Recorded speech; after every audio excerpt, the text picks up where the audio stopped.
Qala Al-Wahidi rahimahullah ta'ala mengatakan, an-nuzuzu ha huna maksiyatu zawj wa huwa tarafu' alaihi bil hilaf. Jadi nuzuz yang dimaksudkan di sini kata beliau maksiyatu zawj, seorang istri bermaksiat kepada suaminya, artinya durhaka kepada suami. Wa huwa tarafu' alaihi bil hilaf, yaitu seorang istri merendahkan, meremehkan, melecehkan suaminya dengan cara apa? Membangkang, dengan cara menyelisihi perintahnya pada hal-hal yang tidak bermaksiat kepada Allah Jalla wa Ala. Contohnya apa? Contohnya diajak ke tempat tidur, nih ayo kesini, kemudian marah-marah, lagi capek, seharian kerja misalkan. Boleh aja mas ini? Boleh tidak? Antum mengajak istri antum nolak. Boleh? Jawabannya dilihat dulu. Kalau ada alasan syar'i, maka sampaikan baik-baik. Tapi kalau tidak ada alasan syar'i, maka nggak boleh tolak. Dan nanti kan kita bacakan hadis-hadisnya ya, akan dilaknat. Itu nggak boleh. Bahkan sampai pun seorang istri dalam keadaan di atas kendaraannya, kemudian suami meminta, itu harus dilayani. Harus dilayani.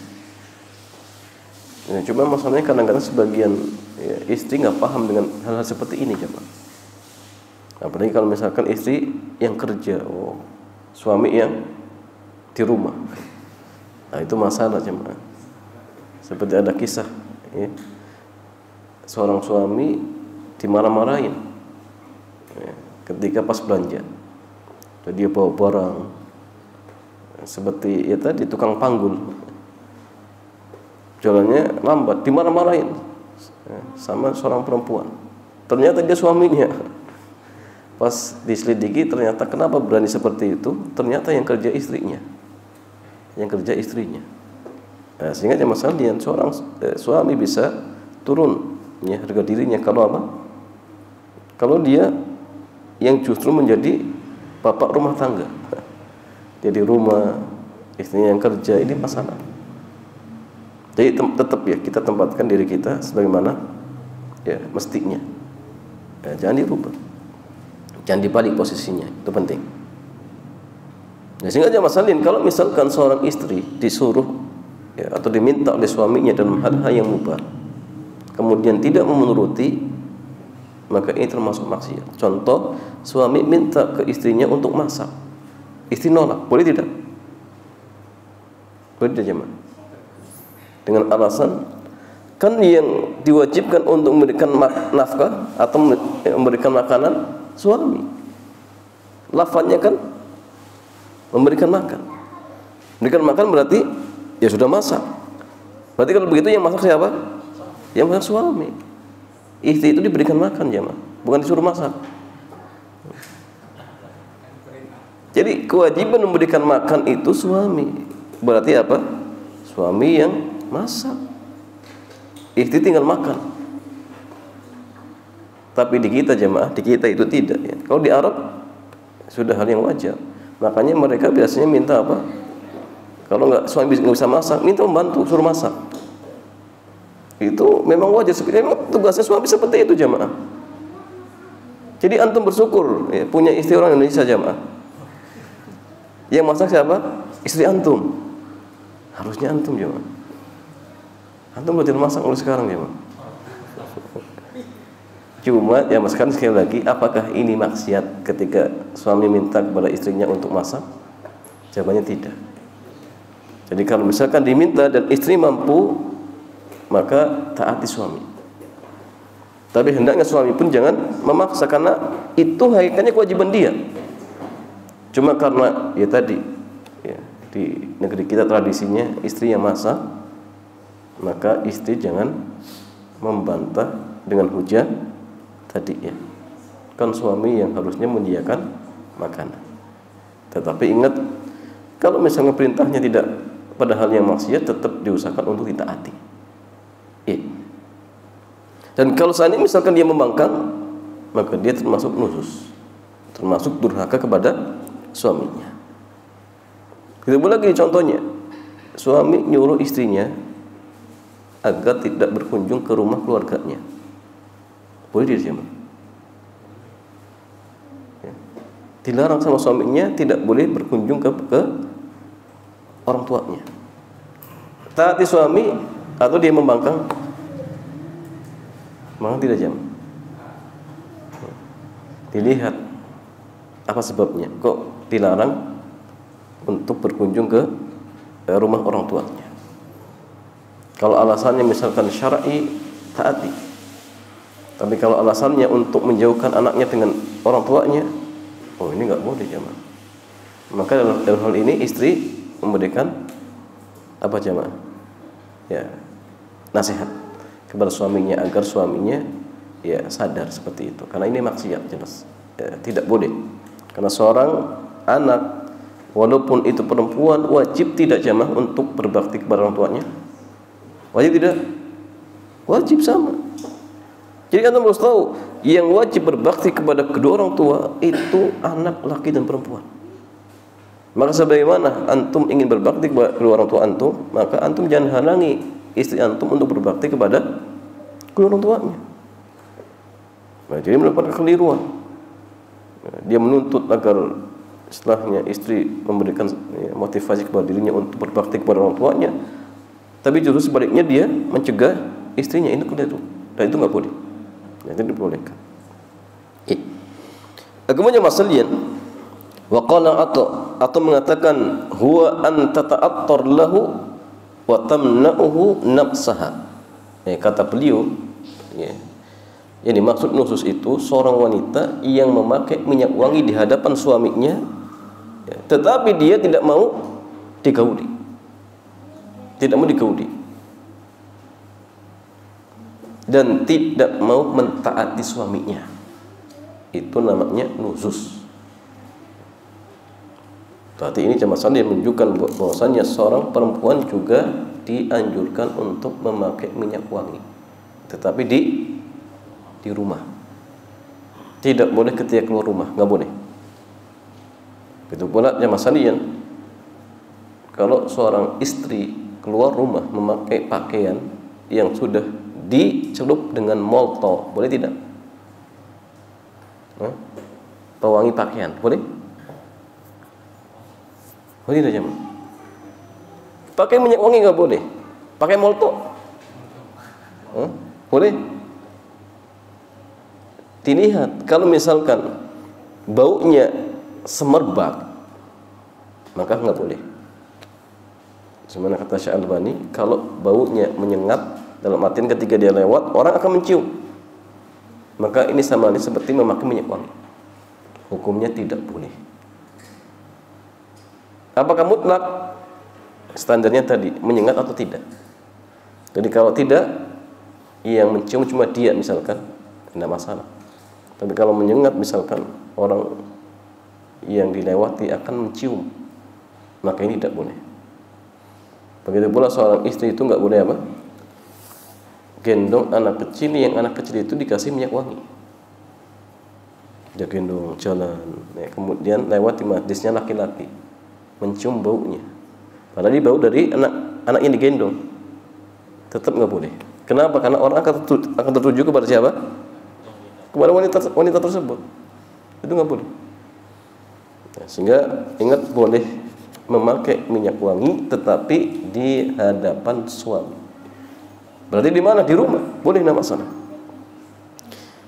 Jamaah sekalian, boleh tidak ketika orang suami meminta kepada istrinya untuk berdandan seperti artis, tapi di dalam rumah, boleh tidak?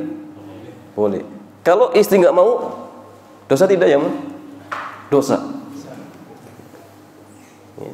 Jadi boleh seorang istri pakai lipstick, ya. Pakai apa? Pakaian seksi, ya. Di hadapan suaminya boleh, tidak masalah. Dapat pahala tidak ya, dapat pahala, masya Allah. Cuma kadang ya, istri jarang yang seperti ini jemaah. Di rumah malah anak kadarnya, di luar rumah nggak karu-karuan. Nah, itu nggak boleh jemaah.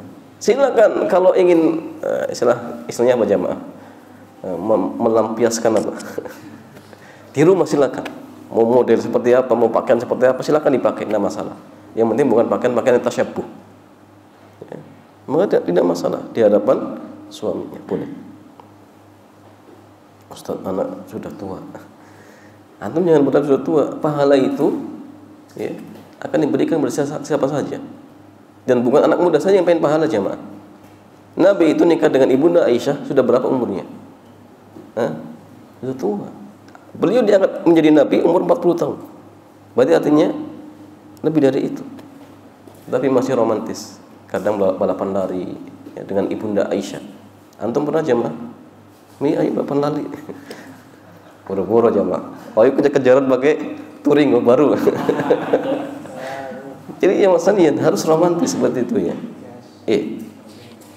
Kemudian Mas Sandian, fa'idhuhunna, maka berikanlah mereka peringatan bi kitabillahi wa dzakkiruhunna ma amarahunna Allahu bihi. Peringatkan mereka, ingatkan mereka dengan kitabullah, dengan Al-Qur'an. Ingatkan mereka dengan apa-apa yang telah Allah perintahkan kepada mereka. Itu maksudnya. Wahjuruhunna fil madaji, dan jauhkanlah diri kalian dari mereka di tempat tidur. Kalau Ibnu Abbas mengatakan huwa an yuwalliyaha dhahrah al-firasi wa la yukallimuha. Kata Ibnu Abbas maksudnya ya, palingkanlah punggungmu dari istrimu. Artinya apa? Ya jangan dilirik ya. Berpaling atau palingkan punggungmu dari istrimu. Wa la yukallimuha, dan jangan diajak bicara. Jangan diajak bicara. Ini maksud dari apa? Hajar. Ya, biarkan. Ya. Sampai kapan ya Mas Halian? Sampai dia bertobat kepada Allah Subhanahu wa taala. Ya. Wa qala Syafi'i wa Mujahid, beliau mengatakan huwa an yahjura mudaji'atuha fala yudaji'uha. Ya, kata ya, mereka berdua maksudnya tidak tidur bersama istri dan tidak digauli. Jadi hajar itu ya jangan tidur dengan istri plus jangan digauli. Terus tidurnya di mana cuma? Jadi antum jangan malahnya keluar rumah jemaah. Tetap di rumah, tapi jangan tidur bareng. Jangan tidur bareng dan jangan digauli. Ya, sampai apa? Sampai merasa tersiksa. Ustaz enggak yang tersiksa sama suami. Jadi itu hajarnya mah. Ya. Seperti contohnya misalkan seorang istri kok tidak mau taat, terus dihajar, atau ketika misalkan sampai ditalak, itu nggak boleh apa? Nggak boleh apa jemaah? Ya, tidur bareng, boleh tidak? Kalau suami istri sudah ditalak, tidur bareng boleh tidak? Dilihat kalau talaknya berapa dulu. Kalau talak 1, 2 boleh. Ya. Dan tidak boleh suami keluar rumah, itu nggak boleh jamaah. Kalau talak 1, 2 itu nggak boleh keluar rumah. Ya, kenapa jamaah? Karena masih satu suami istri sampai iddahnya selesai. Sampai iddahnya selesai. Ya, kenapa nggak boleh keluar rumah? Ya barangkali ketika misalkan malam-malam turun hujan, akhirnya mereka ya akhirnya pengen balikan. Nah, maka ketika balikan sudah rujuk seperti itu. Nah, tapi kalau misalkan ditinggal pergi, apalagi ya pergi berlayar, ya, pulang-pulang sudah selesai iddahnya, itu masalah. Ya, kemudian suami mengatakan, oh anak sudah rujuk. Ya, bagaimana jemaah? Sah tidak? Istri mentalak suami mentalak istrinya, kemudian pergi berlayar selama 4 bulan. Ya, pulang dia katakan, kamu sudah saya rujuk. Ya. Pas saya berlayar, boleh tidak? Sah tidak rujuknya? Sah. Walaupun istri nggak tahu. Kenapa? Karena rujuk dan talak itu di tangan suami seperti itu. Ya, tetapi ya tadi kalau bisa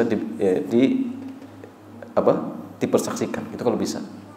Biar tidak istilahnya digugat oleh istrinya seperti itu. Itu penting. Kemudian masalian wadribuhunna, dan pukullah mereka. Ini sekali lagi ketika sudah melalui tahapan-tahapan tadi, ya, diberikan peringatan, nggak sadar juga, dihajar nggak sadar juga, maka silakan dipukul. Ya. Apakah pukulan di sini maksudnya pukulan secara umum? Jawabannya tidak.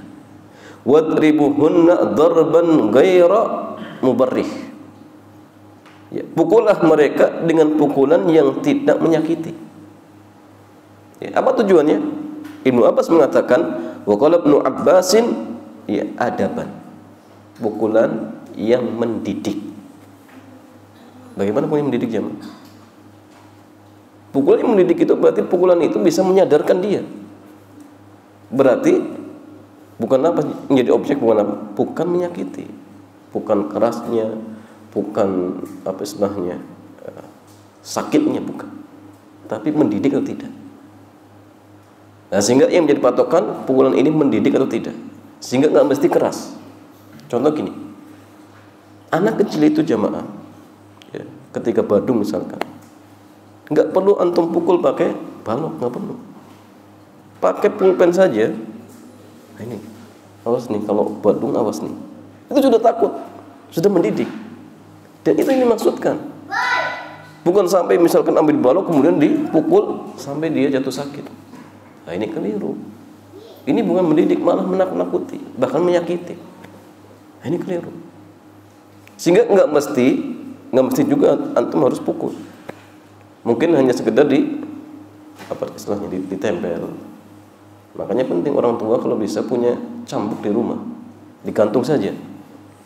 Nanti kalau anaknya badung, nak lihat tuh cambuk. Nggak perlu dipukulin ya, Pak. Tinggalkan saja tuh cambuk tuh, lihat, biar dia sadar. Dan kadang-kadang itu penting. Jadi bukan istilahnya sakitnya atau tidak, tetapi mendidik atau tidak, itu paling penting. Sehingga istri pun sama, nggak perlu dengan tadi, ya, benda tajam, nggak perlu. Cukup dengan, ya, benda yang, ya, intinya dengan pukulan tersebut bisa mendidik istrinya, itu penting. Ya. Mithlul lakaza, seperti, ya, apa jemaah sekalian, ya, dengan tamparannya atau dengan tangan, tapi dengan tidak ini, ya, dengan istilahnya tidak sampai menyakiti, ya, pelan saja. Oh, dasar kamu, misalnya. Tapi jangan itu keliru jemaah. Kemudian masalah walizauji an yatalafa nuzuza imraatihi bima adina Allahu lahu mimma dzakarahu Allahu fi hadhihi al-ayah. Dibolehkan bagi seorang suami untuk memperbaiki nuzuznya istrinya dengan apa yang telah Allah izinkan. Jadi apa-apa yang telah Allah jelaskan di dalam, ya, ayat-ayat yang tadi. Ya. Fa in ata'nakum, maka jika mereka sudah mentaati kalian fi ma yaltamisu minhunna, pada hal-hal yang diperintahkan kepada mereka, fala tabghu alaihinna, maka janganlah kalian mencari-cari apa jemaah sekalian, ya, cari-cari jalan untuk menyalahkan mereka. Ibnu Abbas mengatakan fala tatajannu alaihinnal ilala, janganlah kalian menuduh bahwasanya mereka berbuat dosa. Kalau dicari-cari, ya, oh kamu itu kemarin ini dan itu, kamu kemarin berduaan dengan laki-laki ini, kamu kemarin berkholwat dengan ini dan itu, jangan dicari-cari. Kalau mereka sudah, ya, nurut, sudah, ya, mentaati, yang, ya, misalkan sudah terjadi, biarkan saja, ya, jangan diungkit-ungkit. Kalau memang sudah memperbaiki diri, sudah bertobat kepada Allah, itu penting. Ya, begitu pula sebaliknya seorang istri ketika misalkan suami terjatuh, karena wajar, manusia itu bukan malaikat, dan suami bukan malaikat, istri juga sama bukan malaikat, sehingga potensi terjatuh dalam perbuatan maksiat, oh, ini sangat besar. Maka, ya, masing-masing harus lapang dada. Ketika pasangan terjatuh dalam perbuatan maksiat, jangan malah dijatuhkan, tapi diingatkan agar apa? Agar kembali. Itu penting. Makanya ingat ketika seorang yang membina kehidupan rumah tangga, ingat harus, ya, ada prinsip. Apa aja masalahnya? Ta'awun al-birri wa taqwa. Saling tolong menolong atas kebaikan dan takwa. Jadikan rumah tangga kita sebagaimana rumah tangga Nabi. Sebagai apa jemaah? Taman-taman surga, itu penting. Ya, jadi masya Allah, suami lagi malas ibadah, istri mengingatkan. Sebaliknya, istri lagi malas ibadah, suami mengingatkan. Itu penting. Jangan malah terlalu di atas kemaksiatan. Ya, suami lagi semangat ibadah dikendur-kendurin. Oh jangan, mendingan cari ini dan ini, masa? Ini nggak boleh jemaah. Kemudian masalian, wa fi sahihaini dalam as-sahihain maksudnya Sahih Bukhari dan Muslim. Anna Rasulullah sallallahu alaihi wasallam, bahwasanya Rasulullah sallallahu alaihi wasallam beliau bersabda, "Idza da'a ar-rajulu imra'atah." Apabila seorang laki-laki, seorang suami meminta kepada istrinya ila firasihi, ya, untuk mendatangi apa? Tempat tidurnya. Falam ta'tihi, kemudian enggak mau datang. La'anat hal malaikatu hatta tusbih, maka para malaikat akan melaknatnya sampai waktu subuh. Ya. Jadi ingat, seorang istri ketika diajak oleh suaminya ke tempat tidurnya, maka kalau tidak ada udzur syar'i yang menghalangi dia untuk tidak hadir, tidak datang, maka tidak boleh menolak. Ya, usahakan dalam kondisi apapun, sesulit apapun, kalau masih bisa untuk ditaati, taati. Kalau misalnya nggak bisa, sampaikan dengan alasan-alasan yang baik. Tapi jangan satu ditolak. Jangan sampai tidak ada ucapan sama sekali. Kenapa? Karena hal ini bisa menyebabkan suami marah. Ya. Dan jangan disalahkan ketika misalkan ada suami justru kadang-kadang cari pelampiasan yang lain. Kenapa? Faktor penyebabnya dari istri. Diajak berhubungan badan nggak mau, ya. Dan tidak apa aja masalah istilahnya. Ya. Pokoknya nggak paham tentang masalah seperti itu. Ini masalah. Kadang istri aja seperti itu jemaah. Padahal ini lahan-lahan pahala. Cuma kadang-kadang sebagian suami dan istri tidak mengambil istilahnya kesempatan ini. Dan yang masalahnya, sebagian para ulama berhujjah dengan hadis ini menunjukkan bahwasannya tempat tidur suami dan istri itu beda. Benar tidak ya? Karena suami tadi memanggil istrinya untuk ke tempat tidur siapa? Suami. Berarti tempat tidur istri beda tuh sama? Beda sama jemaah? Beda. Kalau istri tempat tidurnya bareng, ngapain diundang jemaah? Ini diundang karena memang tempat tidur istri berbeda. Istri tidurnya dengan siapa? Dengan anak-anak. Kalau punya anak, kalau punya anak,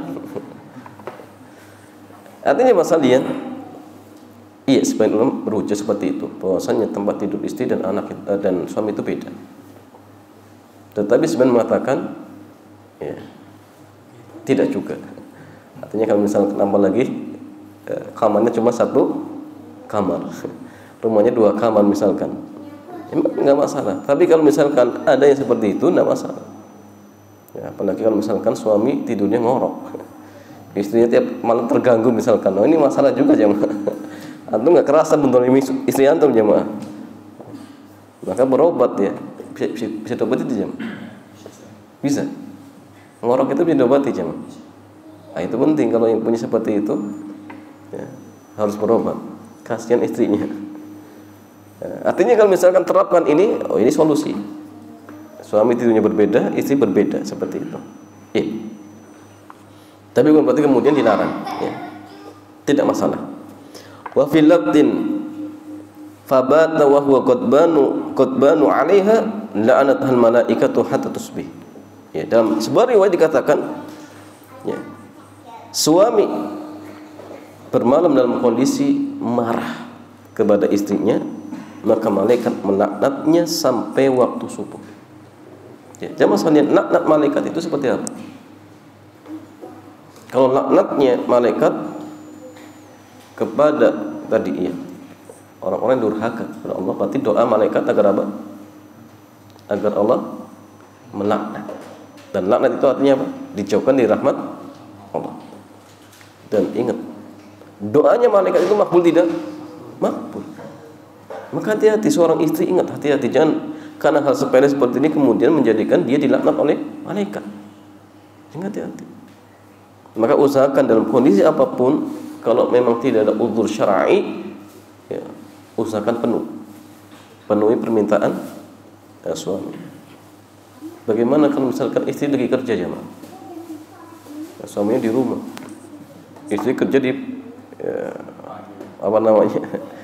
di pabrik, di telepon, suruh pulang. Pulang tidak jamaah sekalian? Pulang. Ustaz tadi dipecat, nggak masalah. Karena nggak wajib bekerja, ya, istri nggak wajib bekerja. Yang bekerja siapa? Suami. Jadi pulang. Tapi ya kadang-kadang suami juga nggak berani, ya.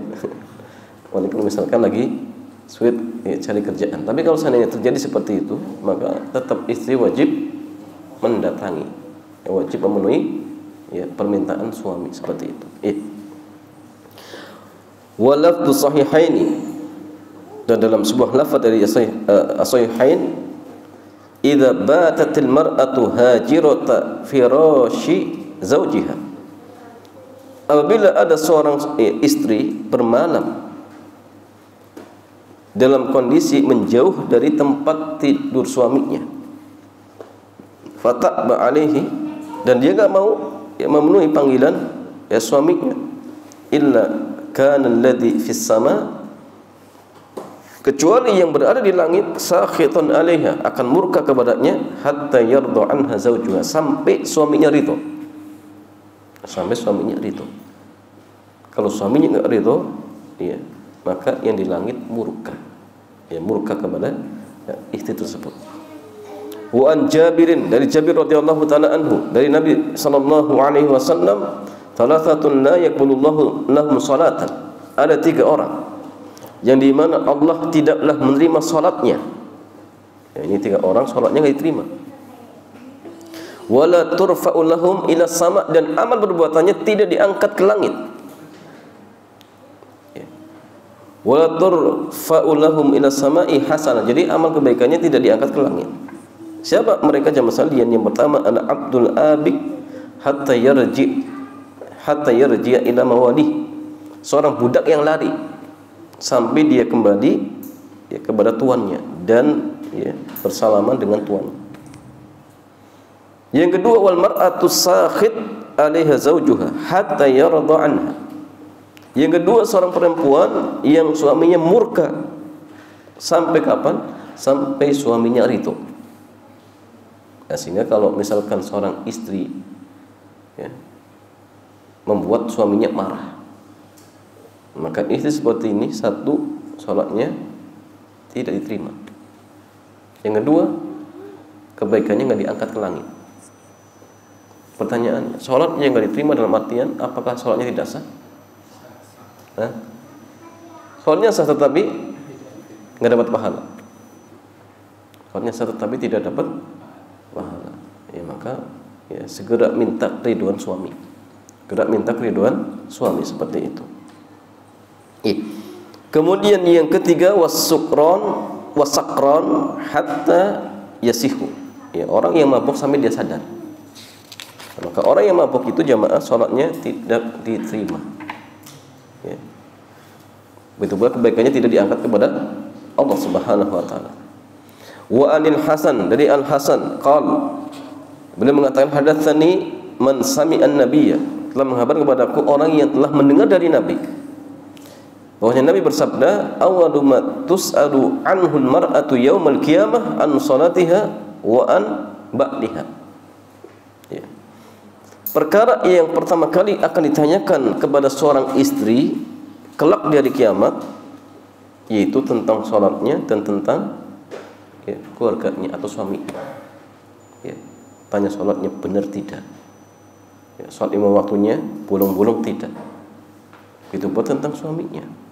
Apakah mentaati suaminya? Apakah, ya, durhaka kepada suaminya? Akan ditanya. Dan ingat jemaah sekalian, hak suami itu sangat besar. Seperti kisah seorang, ya, gadis yang diadukan oleh suaminya, diadukan oleh bapaknya. Kenapa? Karena nggak mau dinikahkan. Ya. dibawa kepada Rasulullah. Ya Rasulullah, ini anak saya dinikahkan nggak mau. Ya, akhirnya apa? Nabi tanya, kenapa kau tidak mau dinikahkan oleh ayahmu? Kata si perempuan ini, dia katakan, ya Rasulullah, saya tidak mau menikah kecuali ya Anda beritahukan kepada saya ya apa kewajiban istri kepada suaminya. Ya, kemudian ya, dia minta berkali-kali sehingga Nabi mengatakan bahwa di antara kewajiban seorang istri kepada suami, di antaranya seandainya suami punya luka, kemudian lukanya mengeluarkan darah dan nanah, atau di hidungnya keluar darah dan nanah, kemudian istri membersihkan nanah dan darah tersebut dengan apa? Dengan cara dicilati, dan itu belum dianggap apa? Menunaikan hak suami. Bayangkan ya, sampai ketika dikabarkan seperti itu ya, maka ya, anak gadis ini mengatakan, saya nggak mau nikah selama-lamanya karena berat, jadi nggak mudah ya. Apakah Nabi itu marah? Enggak. Nabi mengatakan kepada bapaknya, apa? Jangan kau nikahkan anakmu kecuali minta izinnya. Nah, sehingga dari sini sebagian ulama mengatakan boleh seorang perempuan tidak nikah, boleh. Artinya perawan selama-lamanya boleh, dengan catatan tidak khawatir terjatuh dalam perzinahan. Tapi kalau khawatir, maka walinya harus memaksa. Ya, tapi kalau misalkan benar-benar dia terjaga, maka boleh. Menurut sebagian para ulama seperti itu. Nah, cuma tetap ya, apalagi kondisi zaman kita banyak fitnah, tetap yang terbaik ya menikah seperti itu. Tapi kalau seandainya ada dan memang dia tidak terjatuh dalam perbuatan maksiat, maka tidak berdosa. Ya, tidak berdosa. Iya. Ya, kemudian masalahnya ini rahmat dari Allah Jalla wa ala. Wa fil hadis, dalam sebuah hadis dikatakan, anna Rasulullah sallallahu alaihi wasallam qala la yahillu lil mar'ati an tasuma wa zawjuha syahidun illa bi idnih. Tidak halal bagi seorang istri untuk berpuasa sedangkan suami menyaksikan. Artinya apa? Suami berada di rumah. Illa bi idnih, kecuali dengan izin suaminya. Wala ta'dzan fi baitihi illa bi idnih, dan tidak boleh dia mengizinkan orang masuk ke rumahnya kecuali dengan izin suami. Ada masalah yang terkait tentang masalah puasa. Puasa ini maksudkan puasa sunnah, ingat, bukan puasa wajib. Artinya kalau puasa wajib butuh minta izin tidak? Enggak perlu. Puasa qada izin tidak? Enggak perlu.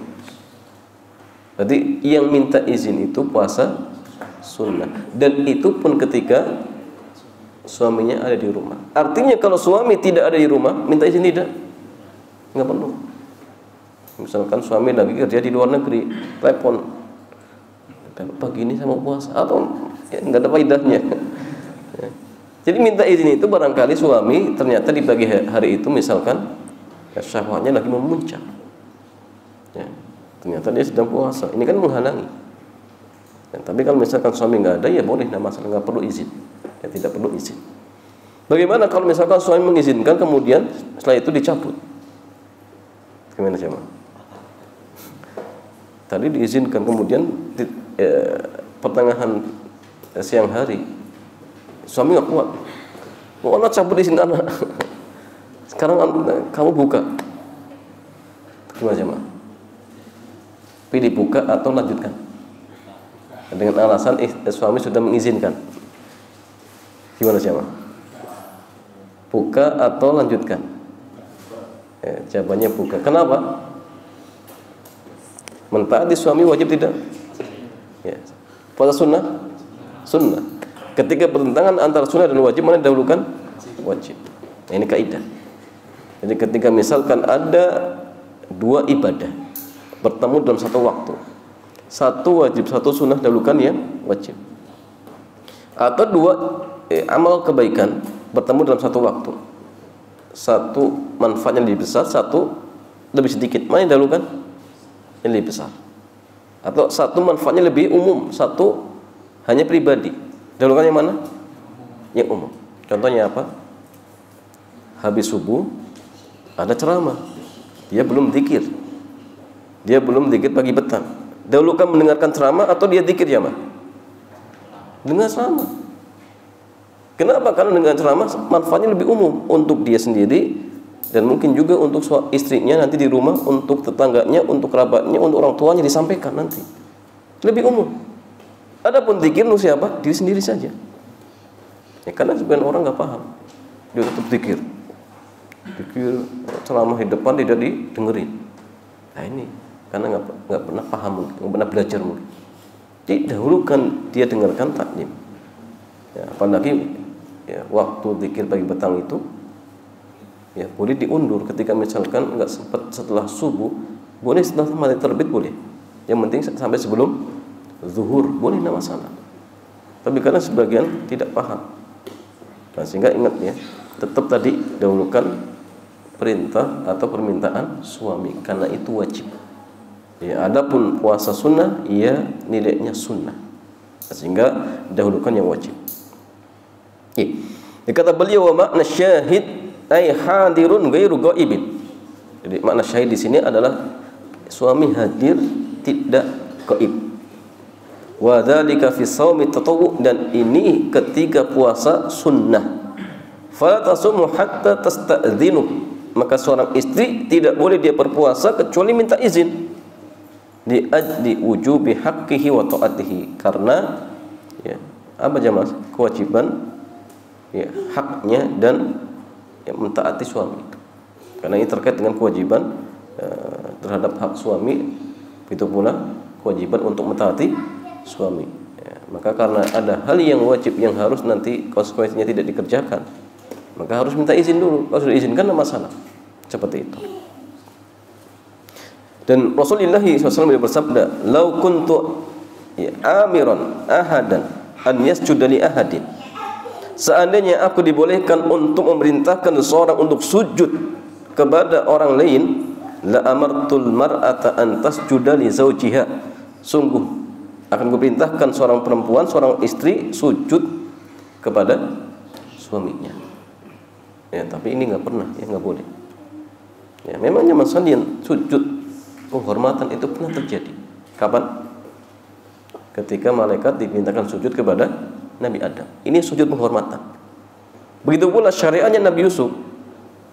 Maka boleh seorang anak sujud di hadapan orang tuanya, boleh. Untuk apa? Untuk menghormati. Ini namanya sujud penghormatan. Adapun sujud ibadah tidak pernah di sepanjang sejarah nggak pernah dibolehkan. Ya, kecuali kepada siapa? Allah saja. Ya. Kepada makhluk nggak boleh, nggak pernah dibolehkan.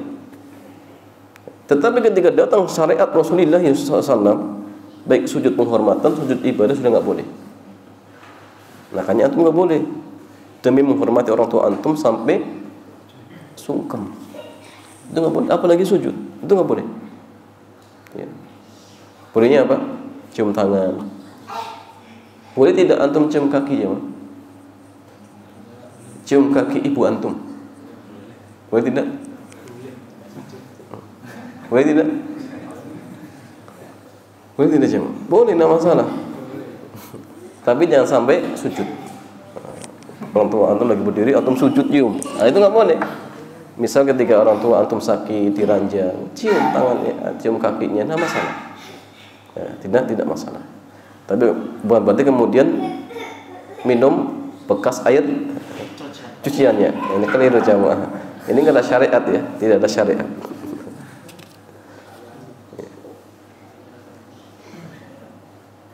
Kemudian masalian wa qalat amatu Husain bin Mihsan wa dzakarat zaujaha li Nabi sallallahu alaihi wasallam. Dia menyebutkan ya suaminya kepada Nabi sallallahu alaihi wasallam. Faqal, maka Nabi mengatakan, "Ungduri aina anti minhu." Lihatlah dirimu ya terhadap suamimu.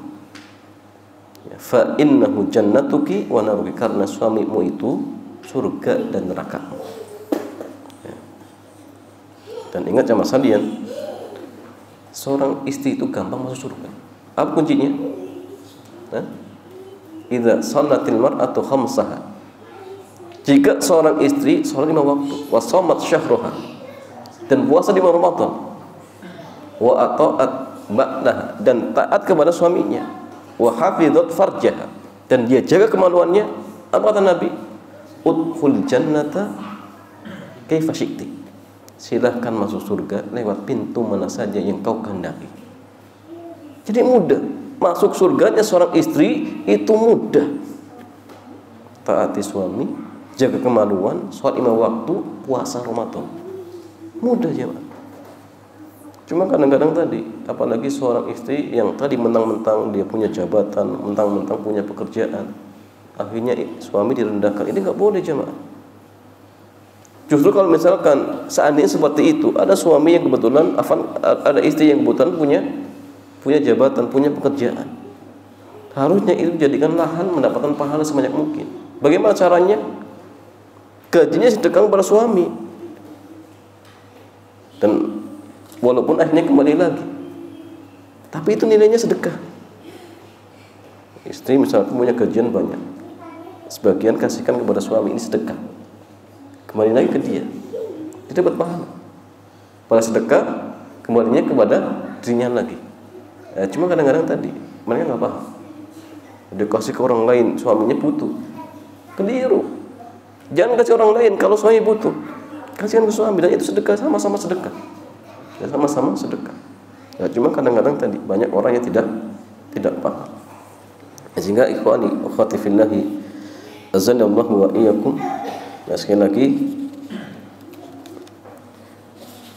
nuzusnya seorang istri kepada suaminya termasuk dosa besar, sehingga wajib untuk bertobat kepada Allah Subhanahu wa taala. Dan masih banyak hadisnya, makanya nggak cukup ya. Udah malam.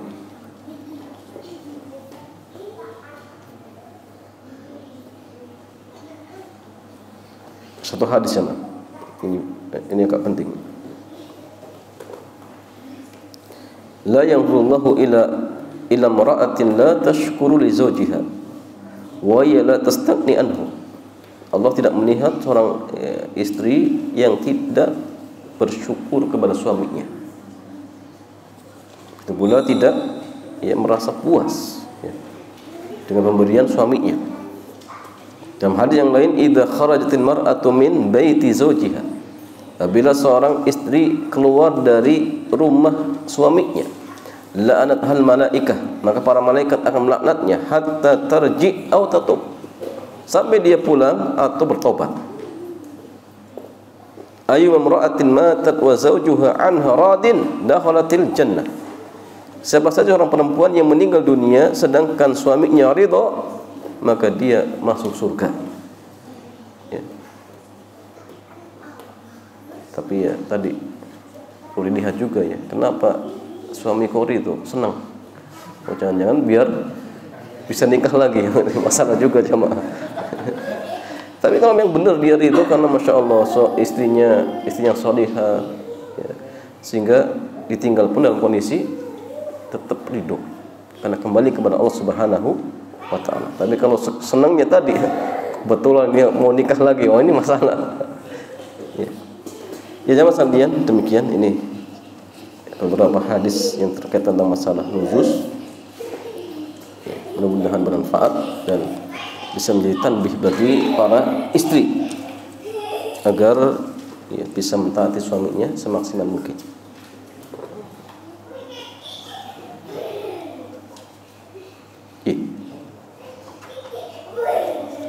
Insya Allah saya akan menikah dalam waktu dekat. Yang saya tanyakan adalah, adakah ibadah atau sunnah yang dianjurkan setelah akad nikah seperti sholat atau doa khusus? Jawabannya iya, ada sholat 2 rakaat setelah akad, ya. Dan doa juga, doa perlindungan. Nah, doa perlindungan.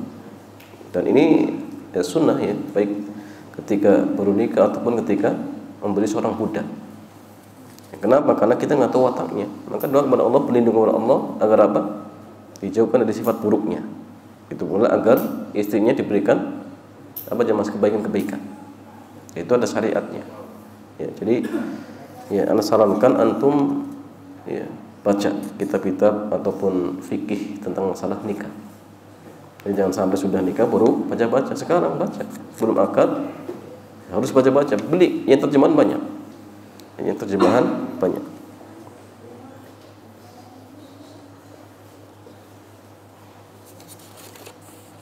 Itu pula jemaah sekalian dianjurkan untuk memberikan apa?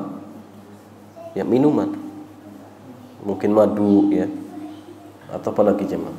Ya kalau madu nggak ada ya sudah. Es teh.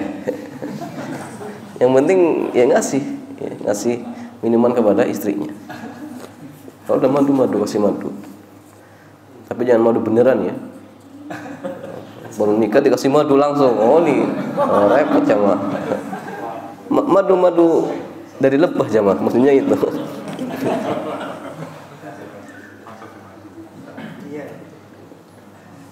Apakah sahih seseorang yang melihat kemungkaran tetapi diam dikatakan setan bisu? Kalau benar, apakah asar ini dari Ali bin Abi Thalib atau Imam Syafi'i? Ya, teman sekalian, ya. Ana dengar cuma ana belum ngecek.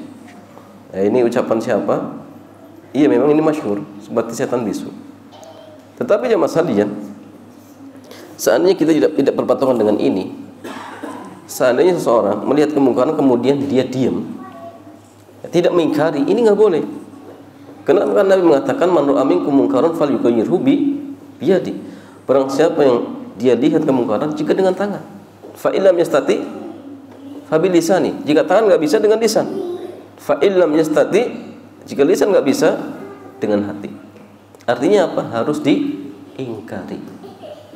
Jadi bukan diam di sini maksudnya tidak mengingkari. Ya sahih, itu nggak boleh. Tapi kalau misalkan diam dalam artian hati mengingkari, boleh tidak? Boleh. Ya mungkin saja itu yang dia mampu. Tapi kalau misalkan hati pun tidak, maka berdosa. Karena kalau dia tidak mengingkari dengan hati berarti apa? Satu, mungkin mendukung. Yang kedua, mungkin setuju. Atau mungkin ridho. Dan ini nggak boleh. Kenapa? Karena Allah berfirman, wala ta'awanu 'alal itsmi wal udwan. Jangan kalian tolong menolong di dalam perbuatan dosa dan permusuhan. Bentuk tolong menolong itu banyak. Bisa gini. Tolong menolong dalam perbuatan maksiat. Gambarnya seperti apa jemaah? Bisa memberikan sesuatu dukungan secara zatnya. Bisa juga dengan apa? Ikut meramaikan atau memberikan fasilitas, itu mendukung sama. Contoh gini, ada di suatu komplek masyarakat ingin mengadakan acara-acara bid'ah, misalkan ini dan itu ya.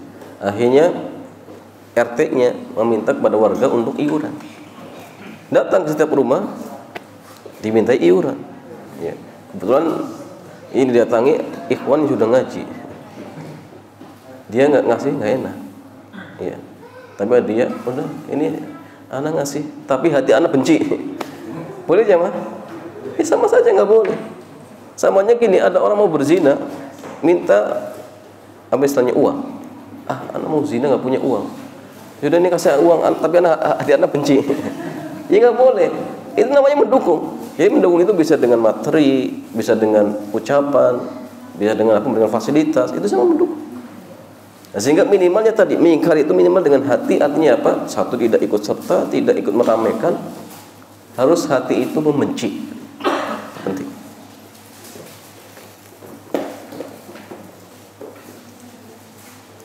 Mertua anak seorang janda, kondisinya pas-pasan, apakah wajib zakat Ustaz?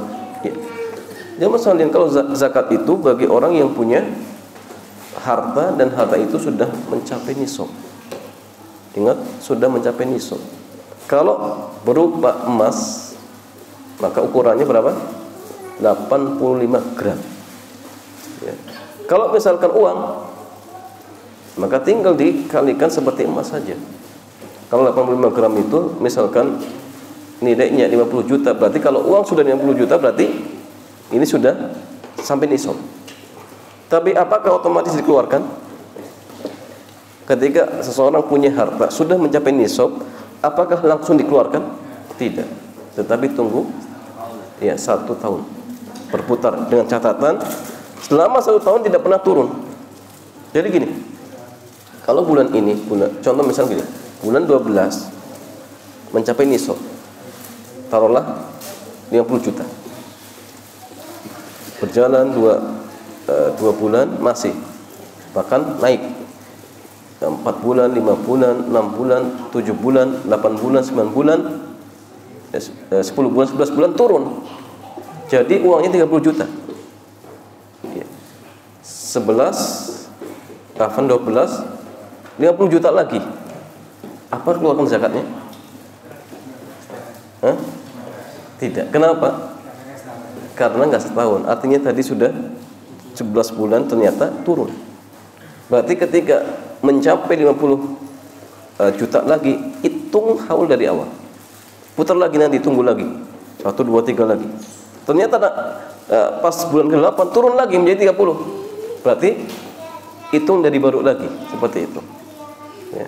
Tapi ingat ya, tidak boleh diakal-akali. Contoh misalnya gini, ada orang punya uang sudah mencapai nisab. Biar tidak kena zakat, tanggal 11 dibelanjakan. Belikan misalkan perabotan. Oh biar apa? Ya, uangnya kurang dari nisab. Ini nggak boleh. Ini namanya menghindar dari zakat. Tapi kalau yang benar dia butuh, maka tidak masalah. Tidak masalah. Nah, sehingga dilihat ini apakah hartanya sudah mencapai nisab atau tidak.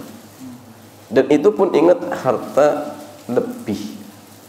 Artinya apa? Sudah diambil untuk kebutuhan setiap bulan. Kebutuhan rumahnya, listriknya, motornya, mobilnya, airnya. Kemudian sisanya ini jamaah yang nanti akan dikumpulkan.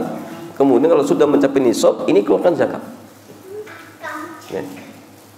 Plus sudah dikurangi utang. Contoh gini, ada orang punya uang 100 juta, utangnya 200 juta.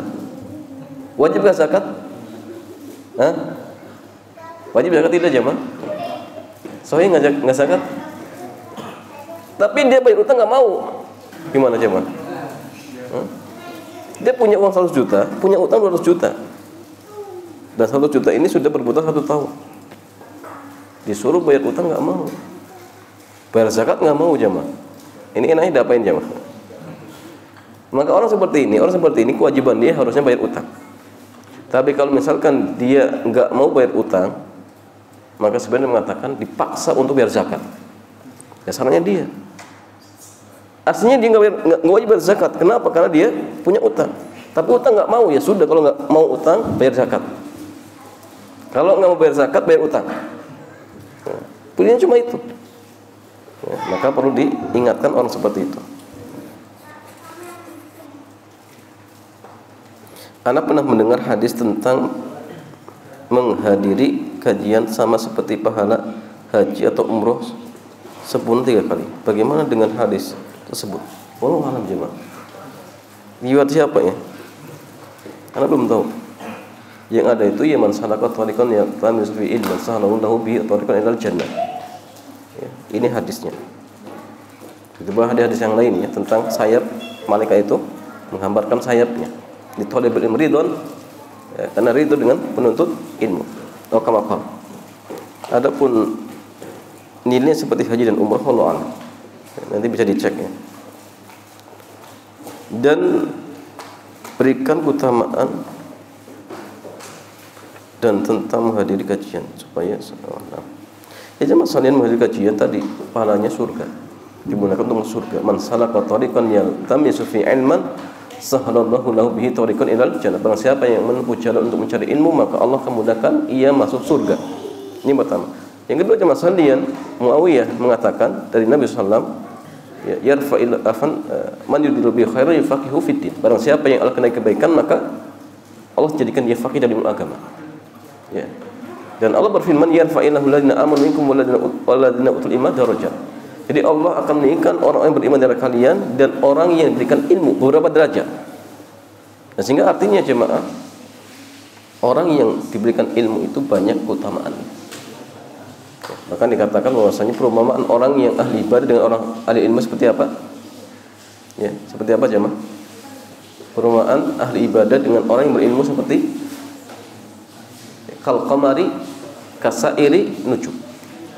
Ya, seperti bulan dibanding dengan ya, istilahnya seluruh bintang-bintang. Maka bulan tetap lebih ya, istilahnya bersinar.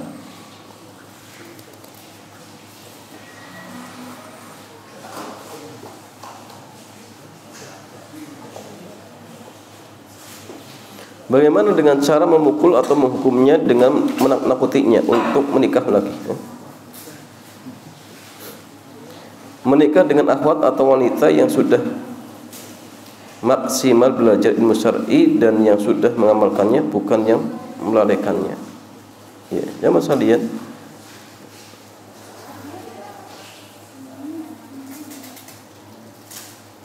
menakuti untuk nikah maksudnya gimana jamaah? Oh, ini kalau nggak taat saya nikah lagi misalkan. Nikah itu sekali lagi jamaah ibadah, nggak perlu tahu-tahu dengan nikah. Dan seseorang itu terkait dengan nikah itu sama seperti orang yang belum nikah. Artinya gini, ada seorang yang sudah nikah tetapi dia masih jelalatan matanya, berarti dia butuh nikah lagi. Sahih. Kalau sudah 2 kok masih jelalatan, tambah lagi 3. Kalau 3 masih jelalatan, tambah 4. Kalau 4 masih, oh ini masalah ini. Jadi hukumnya sama. Baik baru 1, 2, 3 sama. Ya. Kalau satu misalkan kalau dia belum nikah, kalau nggak nikah terjatuh dalam perbuatan zina, ini bisa wajib. Begitu pula tadi sudah nikah 1 kok khawatir terjatuh dalam perbuatan zina, maka sudah apa wajib atau tidak jemaah? Ya kalau dia punya kemampuan yang lain bisa saja wajib. Ya, dia mampu menafkahi, mampu berbuat adil misalkan. Ya, kemudian nggak mau, justru malah dia terjatuh perbuatan zina, ini nggak boleh. Bahkan mungkin bisa wajib seperti itu. Nah, sehingga jangan ditakuti dengan nikah. Oh, kalau nggak taat saya nikah lagi misalkan, nggak perlu.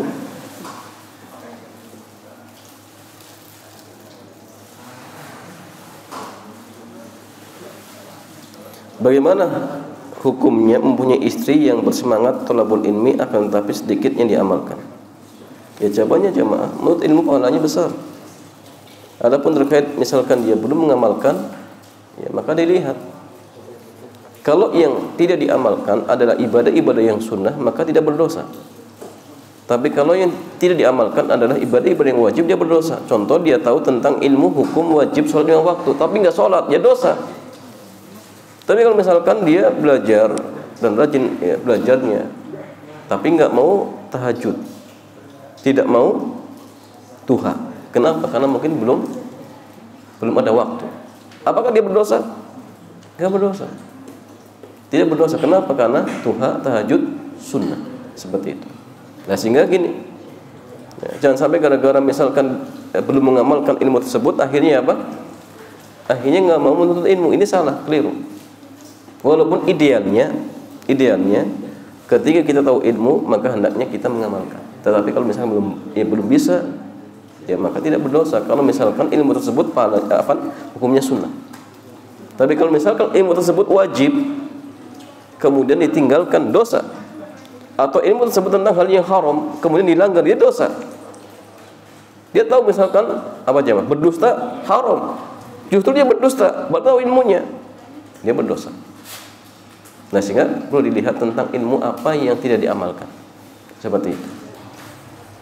Ala kulli hal, kalau misalkan dia tetap menuntut ilmu, dia punya pahala tersendiri. Dia punya pahala dan keutamaan tersendiri. Sehingga tidak ada ruginya ya. Apapun kondisinya, menuntut ilmu tidak ada ruginya.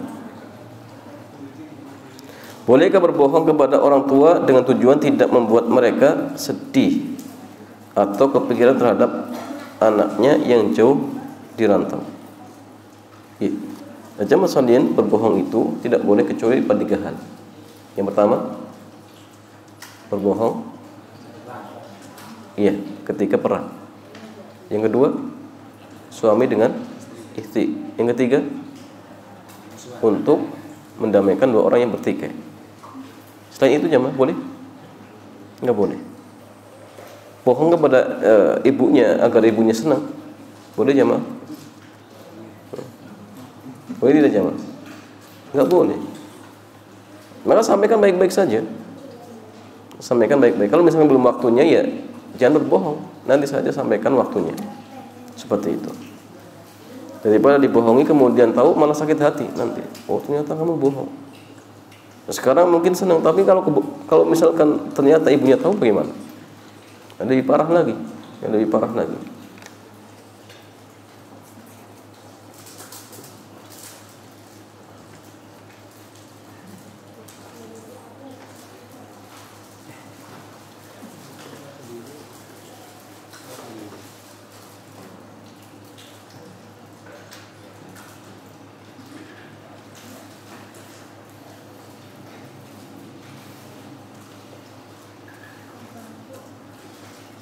Izin bertanya mengenai kepemimpinan.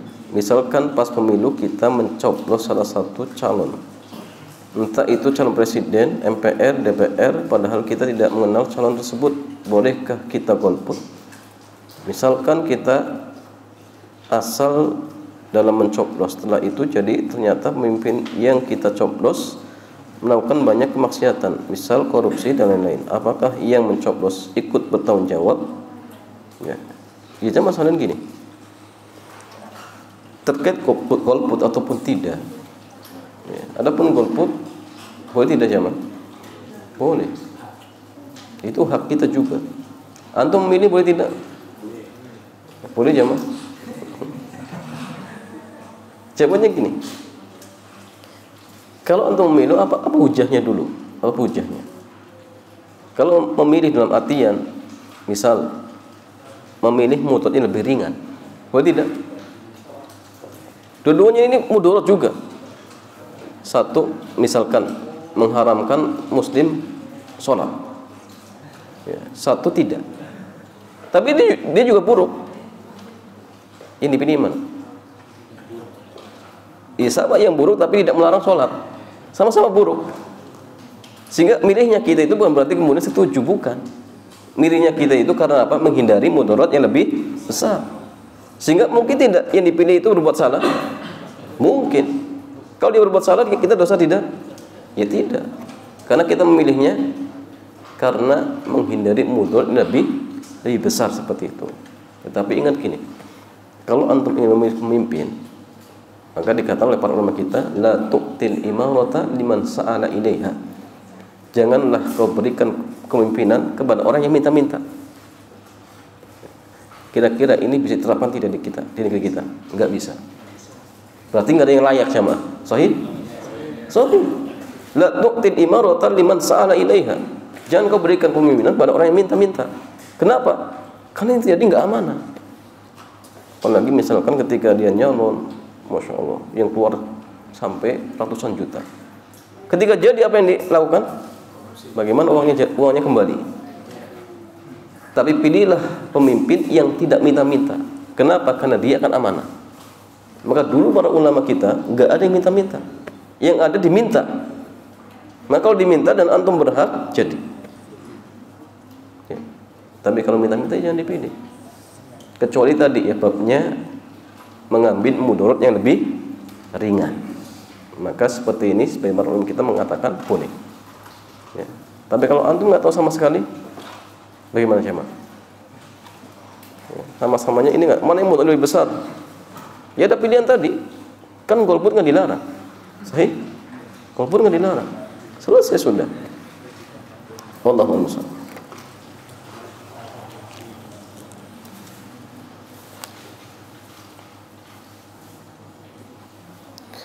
Bolehkah memanfaatkan barang temuan? Oh ini panjang.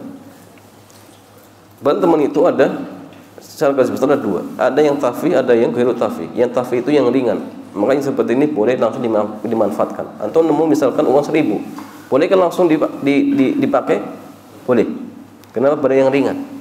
Karena Nabi suatu ketika pernah menemukan sebutir kurma.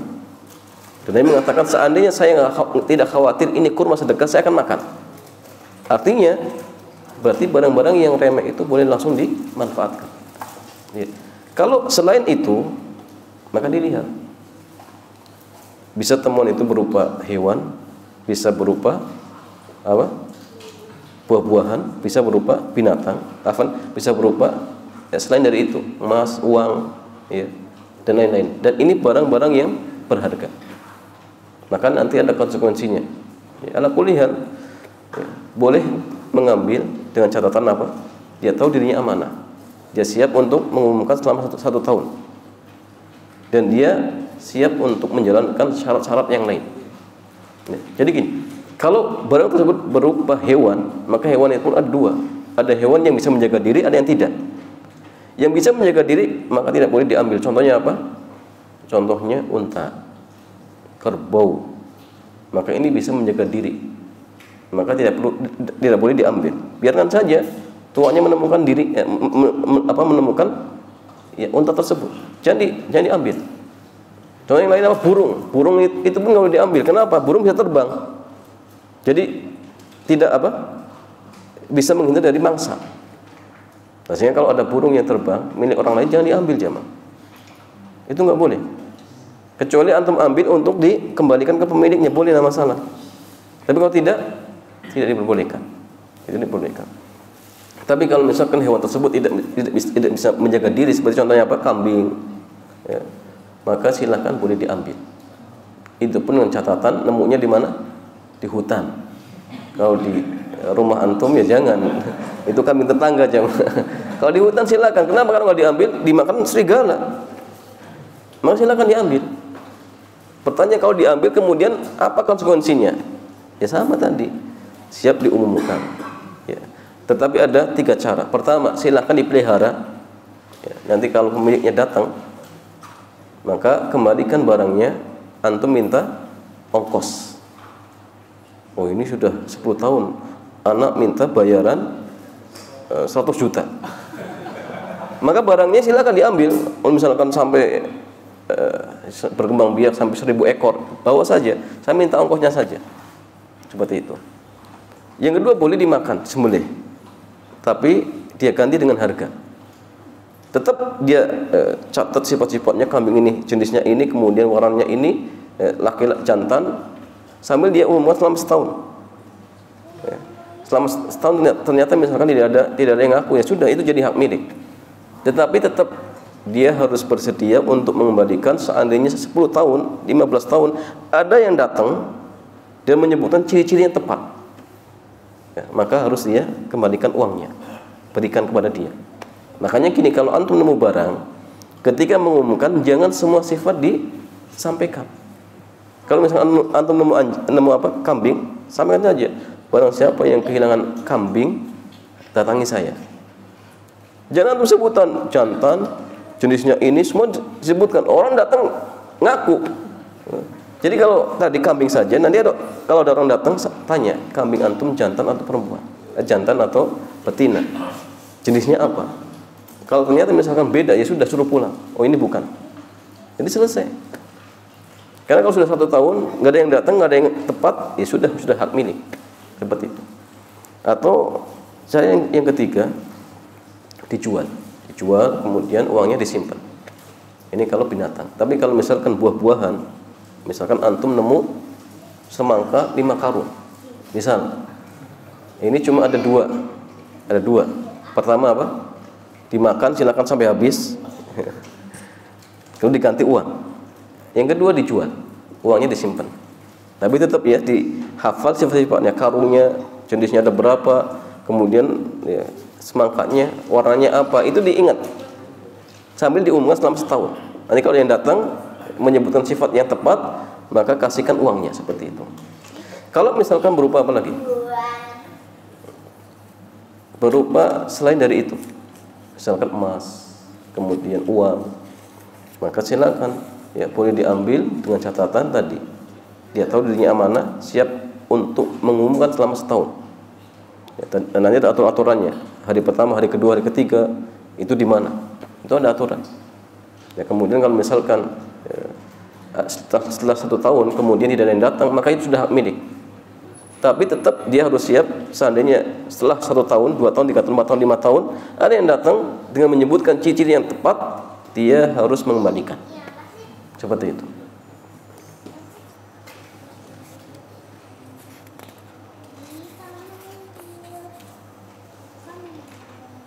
Adakah firasat dalam Islam? Ada. Dan bagaimana jika seorang sering mengalami firasat, apakah termasuk gangguan jin? Oh, ini bukan firasat, mungkin was-was ya. Firasat itu jamaah, firasat itu sahih. Apa bedanya firasat dengan tatoyur jamaah? Firasat itu ada indikasi ilmiah. Ya, contoh gini. Dia lihat ada burung terbang. Firasat dia, oh di sana terjadi kebakaran. Benar tidak nih? Mungkin. Kenapa? Karena terbangnya burung secara ilmiah itu kadang-kadang memang karena di sana ada kejadian. Itu masih masuk akal. Itu firasat seperti itu. Jadi ada hubungan sebab dan akibat. Tapi kalau tatoyur itu nggak ada. Contoh gini, ada orang lihat burung terbang ke kanan, dikatakan oh ini tanda kebaikan. Apa hubungannya? Dia dapat kebaikan dengan sebab burung terbang ke kanan. Atau misalkan ada burung terbang kiri, dikatakan oh ini tanda sial. Jadi mana jemaah? Ini tidak ada hubungan sebab dan akibat. Maka namanya tatoyur. Dan firasat itu kadang-kadang tepat. Kadang-kadang tepat. Cuma memang ya kita sulit ya untuk membedakan ini firasat ataupun tatoyur dan lain-lain. Ya. Sehingga nggak perlu untuk terlalu dalam masalah seperti ini ya, nggak perlu. Jika para dukun berkawan dengan jin, bagaimana proses komunikasi antara kedua belah pihak tersebut? Pasalnya salah satu pihak bersifat gaib. Iya. Jadi dukun ketika mereka minta bantuan kepada jin punya ritual khusus. Punya ritual khusus. Yang intinya jamaah, selagi dukun tersebut mau menuruti permintaan jin, maka jin akan semakin mudah untuk membantu. Dan biasanya diminta apa? Apa sih mintanya, Mas? Diminta untuk melakukan hal-hal yang kufur. Contoh nginjek Al-Quran. Contoh apa lagi? Meludahi Quran. Atau Quran ditulis pakai darah haid. Intinya pelecehan. Semakin berani pelecehan, jin akan semakin membantu dia, membantu dukun. Dan mereka punya istilahnya apa? Mantra khusus untuk mendatangkan. Itu punya. Dan antum nggak perlu belajar ya. Dan memang ini ada, walau orang juga nggak tahu di mana belajarnya. Tapi memang ada jemaah, ada ilmu khusus seperti itu. Dan yang belajar dia dukun, seperti itu. Dan kalau antum belajar itu ada rumus-rumus abajadin itu ada. Nah itu untuk undang-undang jin. Antum mau nggak usah jemaah. Dan di sini ada jin tidak jemaah? Ada jin. Itu mungkin di samping antum ada jin lagi ikut kajian jemaah. Sahih, ada. Cuma mungkin kadang menampakkan diri, kadang tidak. Cuma dukun itu punya apa istilahnya? Mantra khusus untuk komunikasi. Ya bentuknya seperti apa? Wallahu a'lam.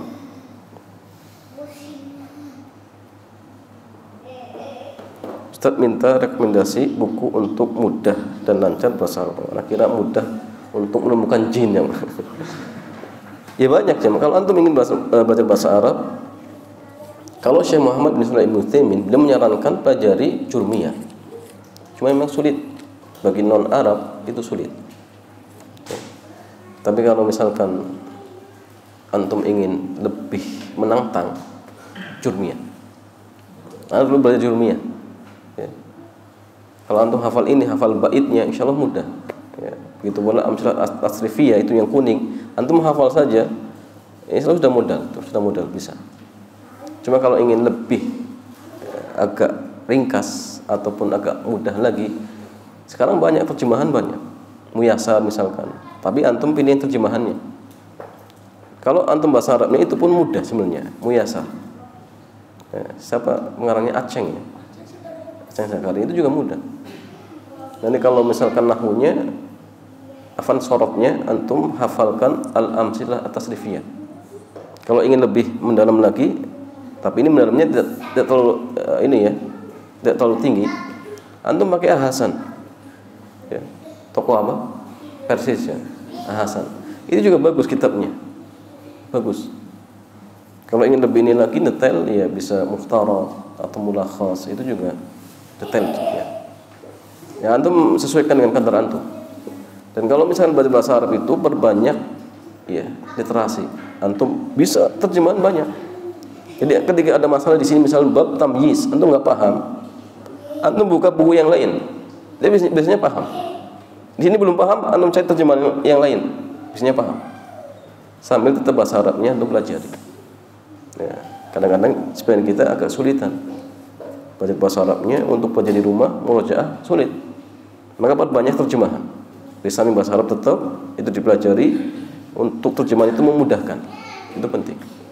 Dan kalau antum usaha terus, insya Allah bisa.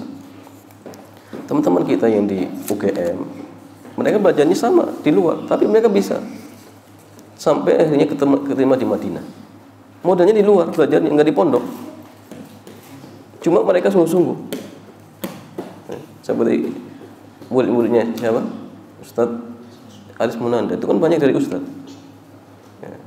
Ustadz Abdul Tosika, Ustadz Ami Nurbayit, itu kan sama dari UGM. Belajarnya di luar seperti itu. Cuma mereka serius. Kalau kita kadang-kadang baru mengalami kesulitan sudah mundur, ini masalah. Jangan ya. Jadi bisa pakai muyasar kalau yang mungkin ya kesulitan dengan yang Arab. Nah itu tadi naiknya ya, kalau nahwunya bisa ada terjemahan juga ada ya, atau mungkin yang pakai Hasan juga bagus, agak lebih ringkas lagi. Kalau hafalan ya tasrif al-amsilah tasrifiyah seperti itu. Kalau misalkan lughahnya bagaimana? Usul lughah bagus, usul lughah, atau misalkan al-arabiyah baina yadaik juga bagus. Tapi itu untuk mufradat. Mana yang bagus, belajar nahwu dulu dan shorab atau belajar mufradat? Ya. Sebenarnya gini jawab.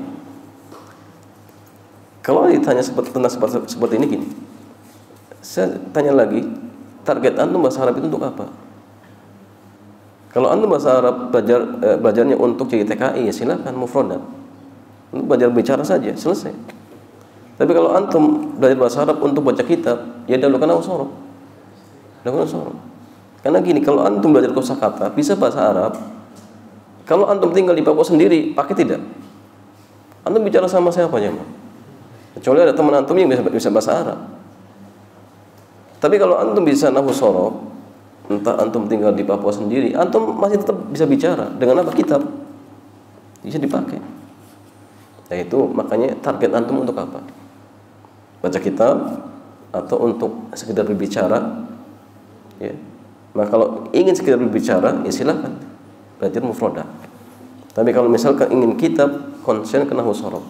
Tapi kalau ingin semuanya bisa, ya jelas harus dipelajari semuanya. Karena maharuf hilug itu ada 4 ya.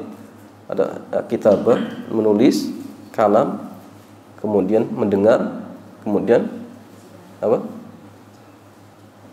namanya? Berbicara. Ada 4. Kalau 4 bisa, antum sudah bisa. Ya, cuma memang sulit ya, sulit. Tapi sekali lagi harus diusahakan.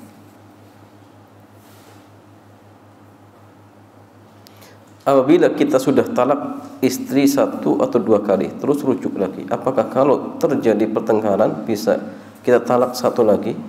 Iya. Kalau 2 kemudian jatuh yang ketiganya sudah bain ya, kubro.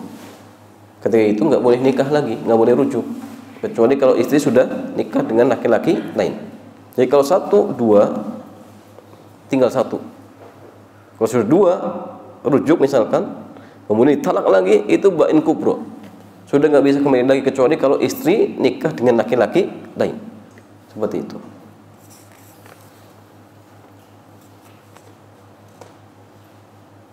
Bagaimana jika suami tidak sholat? Adakah ketaatan dari istri? Ya. Suami nggak sholat, ini bolong-bolong atau tidak sama sekali sholat. Kalau suami tidak sholat sama sekali, sebagian para ulama mengatakan dia bisa apa? Kufur.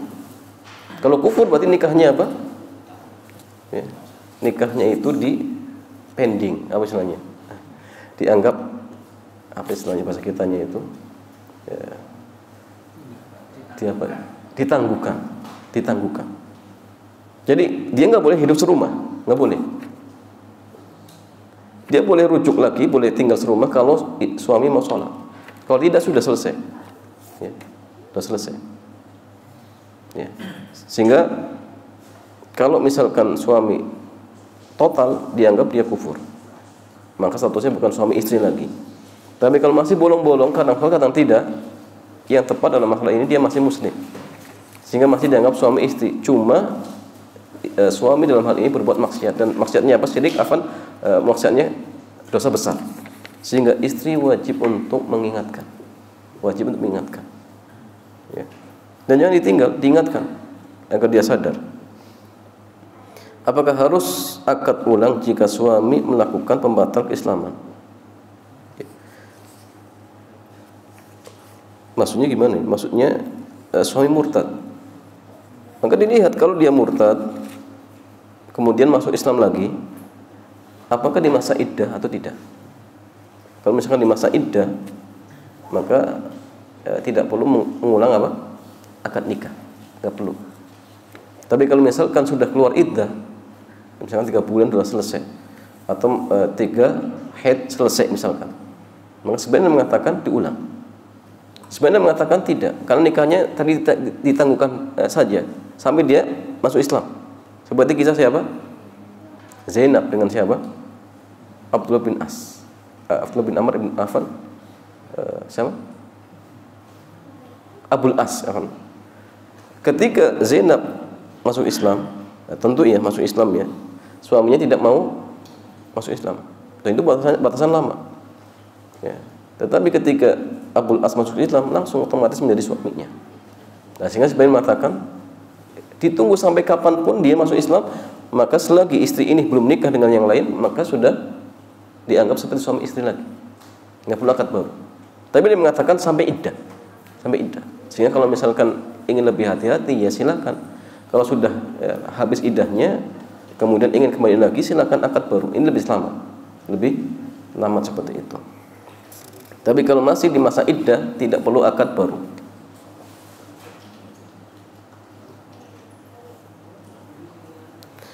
Bagaimana caranya menegur suami yang sangat jarang mendekati istrinya? Jika istri mendekati, terkadang suami menolak. Oh, ini jamaah perlu diingatkan. Harusnya bersyukur ya ada istri seperti ini. Yang ada itu kadang-kadang suaminya, istrinya kadang nggak mau. Ini masalah jamaah. Sehingga istri harus bersabar, ya, kemudian kalau bisa diingatkan dengan hadis-hadis, ya, motivasi seperti ini, kemudian pahalanya, ayat ahaduna ya syahwatahu fayakunu lahu ajrun. Apa ketika seorang suami dia mendekati istrinya, ya, apakah dia dapat pahala? Nah, karena dia mengatakan, bagaimana seandainya seorang dia melampiaskan hal yang haram, apakah dia dapat dosa? Iya, dapat dosa. Makanya seperti itu. Ketika seorang suami mendatangi istrinya, ya, maka dia dapat pahala. Bayangkan, enak dapat pahala. Tapi kadang orang nggak paham, sehingga istri yang paham ingatkan suami, ingatkan suami, apalagi di hari Jumat. Tapi ingat di pagi hari ya, mau apa? Mau sholat Jumat, berhubungan badan. Ini pahalanya besar juga. Ini pahalanya besar seperti itu.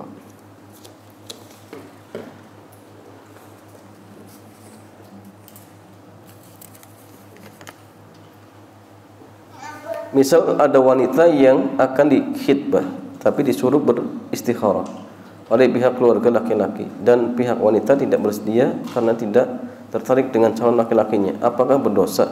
Bila menolak secara langsung, apakah berdosa karena takut menyakiti hati laki-laki itu?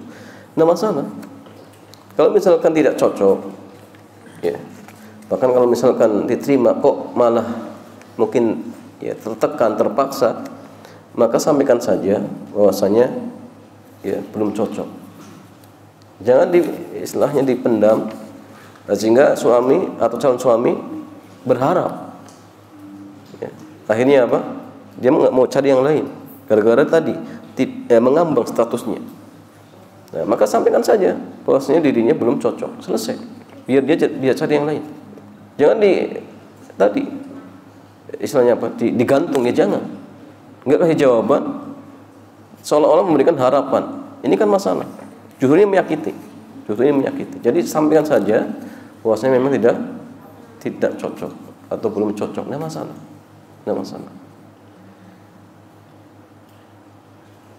Ustaz, tapi kan ada sebuah hadis ketika ada seorang laki-laki yang datang akhlaknya baik dan ridhoi, maka jangan ditolak. Kenapa? Takun fitnatun, maka akan jadi fitnah. Ya. Jawabannya, apakah memang ini mutlak ketika ada seorang laki-laki yang datang dan agamanya baik kemudian harus terima? Tidak. Boleh. Buktinya apa? Siapa? Anak tiri Nabi, bukan anak angkat, Zaid bin Harisah, ya. Dia digugat cerai sama suaminya, istrinya gara-gara apa? Gara-gara apa jemaah? Agamanya? Tidak. Kenapa? Ya karena nggak pantas saja. Jika dilihat dengan yang lain, kok kayaknya suami saya nggak pantas. Akhirnya gugat cerai. Gara-gara itu saja. Agamanya baik. Ya. Tapi apakah Nabi menyalahkan? Tidak. Artinya dari sini boleh kalau misalkan secara fisik mungkin dia nggak cocok, nggak suka, maka nggak masalah. Daripada dia tetap dengan tadi ya, mungkin calon suaminya, yang terjadi dia nggak taat. Dan ini dikhawatirkan kalau tetap bertahan, ya, dia justru berbuat maksiat. Nah, sehingga milih untuk gugat cerai. Nah, sehingga ya tadi kalau memang sudah nggak cocok, sampaikan saja baik. Jangan digantung, jangan istilahnya nikah terpaksa, jangan. Seperti itu. Bagaimana jika seorang laki-laki lebih suka sholat di rumah daripada di masjid? Oh, ini keliru. Berarti ingin jadi perempuan ya, jemaah. Laki-laki itu di masjid, perempuan di rumah. Jadi yang kebalik, perempuan di rumah, laki-laki ya, perempuan di masjid, laki-laki di rumah. Ini keliru. Laki-laki di masjid apa hukumnya? Wajib. Ya, dalilnya apa? Banyak. Warka'u ma'ar raki'in. Ya, rukulah kalian bersama orang yang ruku. Artinya apa? Ini jamaah. Itu pula hadis ini di mana Nabi pernah mengatakan apa? Laqad hamamtu an amur bi hatabin an yuhtatab. Nabi berkeinginan untuk ya, menyuruh para sahabat mengumpulkan kayu bakar. Ya, kemudian apa? Beliau pergi ke rumah orang-orang yang tidak berjamaah kemudian membakar rumah mereka. Dan ini diancam. Nabi mengancam orang-orang yang tidak berjamaah akan dibakar rumahnya. Pertanyaannya, kalau ada seseorang meninggalkan sunnah, diancam tidak? Enggak. Orang enggak duha diancam? Tidak. Orang enggak witir diancam? Tidak. Ini pertanyaan. Orang enggak jamaah diancam. Berarti ditinggalkan apa? Apa jamaah? Wajib. Karena yang diancam itu ibadah yang wajib yang ditinggalkan. Berarti jamaah bagi laki-laki wajib. Begitu pula kisah Abdullah bin Umi Maktum ketika minta izin untuk diberikan rukhsah kalau di rumah. Awalnya diizinkan, tapi ketika Nabi bertanya, "Hal sami'tumun nida?" Apakah kamu mendengarkan adzan? Ketika dia menjawab, "Na'am."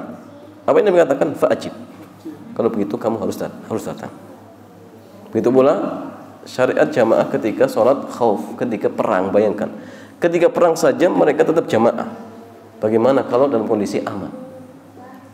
Oh, ini posisinya aman, lampu pun ya, di jalan ya, sudah banyak kendaraan punya.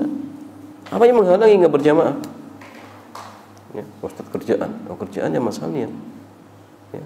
Apakah menghalangi kita untuk jamaah? Enggak menghalangi jamaah. Jadi nggak ada hujah buat kita jamaah. Abdul bin Maktum di zaman tersebut apa? Madinah itu nggak seperti sekarang, masih ada binatang buas. Dan beliau buta, nggak ada yang nuntun. Bayangkan. Tapi beliau mengatakan ketika dia mendengar adzan, tetap dia mengatakan kamu wajib datang. Kamu wajib datang seperti itu. Ya. Wallahu ta'ala a'lam bishawab. Demikian ikhwan fillah, mudah-mudahan bermanfaat. Kita cukupkan sampai di sini. Subhanakallahumma bihamdik asyhadu an la ilaha illa anta astaghfiruka wa atubu ilaik. Assalamualaikum warahmatullahi wabarakatuh.